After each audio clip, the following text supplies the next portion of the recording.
colours to do today. Good morning. It is October 10th and day 10 of Vlogtober.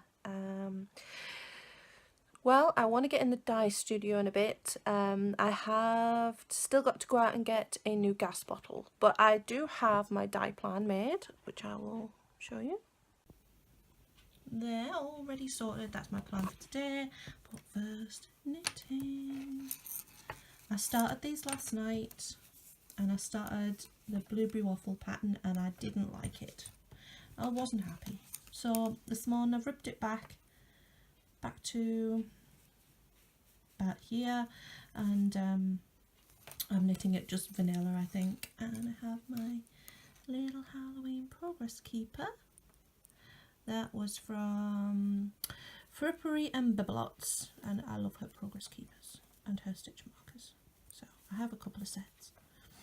And yep, just been having a bit of quiet time first thing. After in between dye plan, I thought, oh, I'll do a little bit of knitting, do a bit of planning, do a bit of knitting and so on.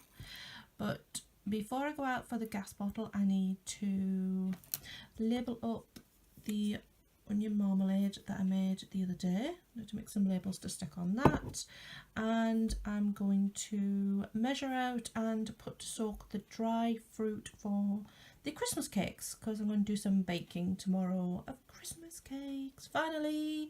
I usually do them around this time, end of September, beginning of October every year. So got that to do first, and then by then I'll pop out and then we can get in the studio. Not entirely sure how much dye I'm going to get done today, mate. The weather's lovely, so it's a perfect day for it, so I can get the yarn out to dry afterwards. But I have a migraine coming on this morning. It's threatening. I'm hoping it's going to hold off for a few hours. I'll get as much done as I possibly can, and then I'll just see what happens after that. Okay, Christmas cakes first. I'm making 2 cakes. I make 2 cakes every year, and every year I think maybe I should just do one, until I remember the one year I dropped a cake and it rolled around on the floor and I had to throw it away, and I was very glad I'd made 2. So what I'm going to do is I'm going to put my fruit to soak for tomorrow to bake the cakes. Each cake will have 8 ounces of sultanas, sometimes called golden raisins, 6 ounces of currants, 4 ounces of glassy cherries. Actually they'll have 100 grams, which is less than 4 ounces. I mix and match my measurements when I'm baking because, you know, I'm weird. And the zest of an orange in each cake as well. And I will put the fruit for each cake in a bowl, and then I'll pour over a load of brandy and toss them around, and then they will soak till tomorrow, soak up all that brandy, and then I can bake the cakes.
So I've come over to the Cara, which is my dye studio, and I'm going to get cracking. I've got a big long list of colourways I want to do. I think I've got 1, 2, 3, 4, 5, possibly 8 colourways I want to do. I'm going to get as many done as I possibly can. It's quite bright in here, and my head is not getting much better, but hopefully enough of the painkillers will kick in soon that'll ease up. So yep, I'll crack on. I've got all my bases here that I mod-entered yesterday. I've got the Merino Stellina base in here, and the Merino singles, the BFL non-superwash, and the BFL nylon high twist, and some other yarns that are ready for the second layer of colour over in the corner. They need to be pre-soaked, so I better get on. I tend to focus on just 1 or 2 techniques per dye session.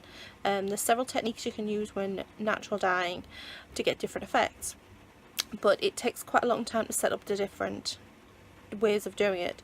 So today it'll be mostly speckles and tonals, but some days it's self-striping or variegated. Sometimes it's steaming, sometimes it's in dye vats, so it just depends, but today it's speckles and tonals.